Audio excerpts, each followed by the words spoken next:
Fala, investidor brasileiro que quer aprender a acessar os mercados globais. Eu me chamo Gabriel Cavalcante e estou aqui dando os meus primeiros passos e mais um episódio dessa série, Primeiros Passos com o Gabriel. Um pouco de sol aqui, acabei sentando para falar sobre esse tema. Mas antes quero dar duas notícias. Primeiro, que do dia 10 ao dia 16 de agosto teremos a nossa jornada Seu Patrimônio em Dólar. A gente vai mostrar o passo a passo para você começar a investir nos Estados Unidos. E a segunda notícia é que esse é o nosso segundo vídeo, portanto já tivemos um vídeo falando um pouco como você pode dar os seus primeiros passos nos Estados Unidos. O primeiro vídeo ele foi sobre REITs versus fundos imobiliários, talvez uma das dúvidas de quem acaba entendendo um pouco mais do mercado americano. E no vídeo de hoje eu quero falar um pouco sobre divisão de carteira, tá?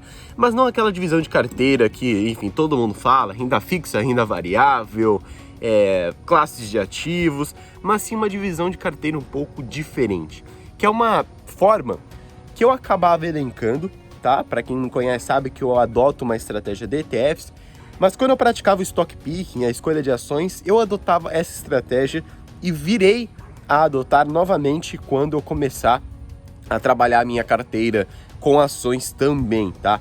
E a estratégia é uma divisão de carteira micro ponderando pelo risco e expectativa.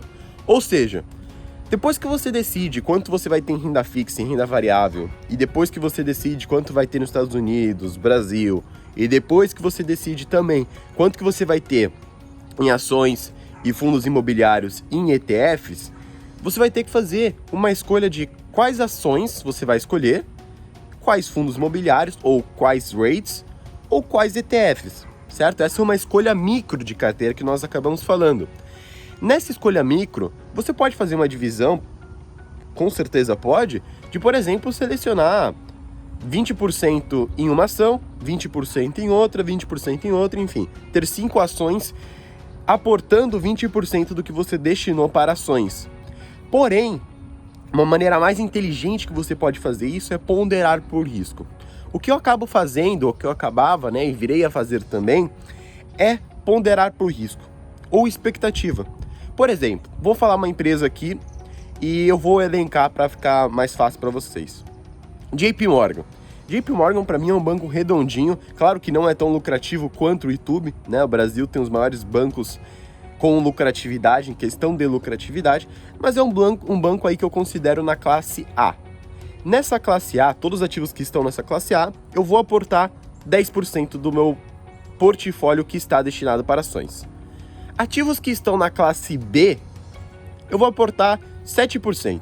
Digamos que eu venha colocar aí a GM. E na classe C, seja, por exemplo, alguma empresa como o Walmart.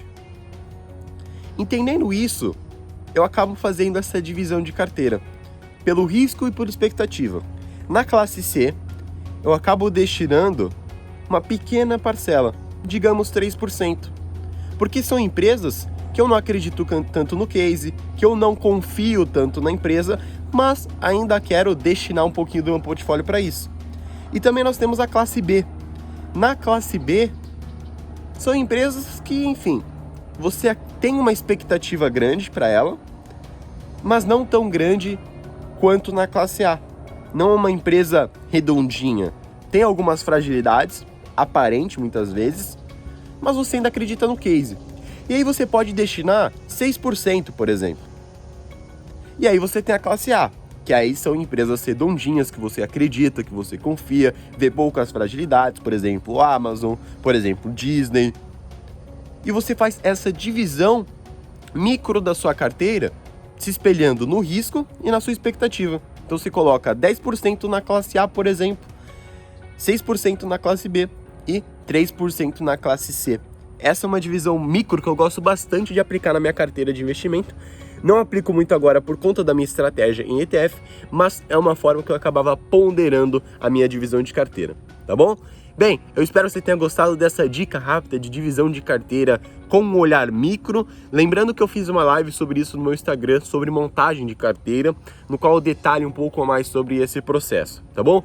Muito obrigado pela sua presença nesse segundo vídeo. Não se esqueça de deixar seus comentários com alguma dúvida, compartilhar para o seu amigo investidor que quer começar no mercado americano, dar os seus primeiros passos e se inscrever no canal se você ainda não está inscrito. Lembrando da nossa jornada que vai acontecer do dia 10 ao dia 16. Apenas quem se cadastrar receberá um material exclusivo. Grande abraço e tchau, tchau!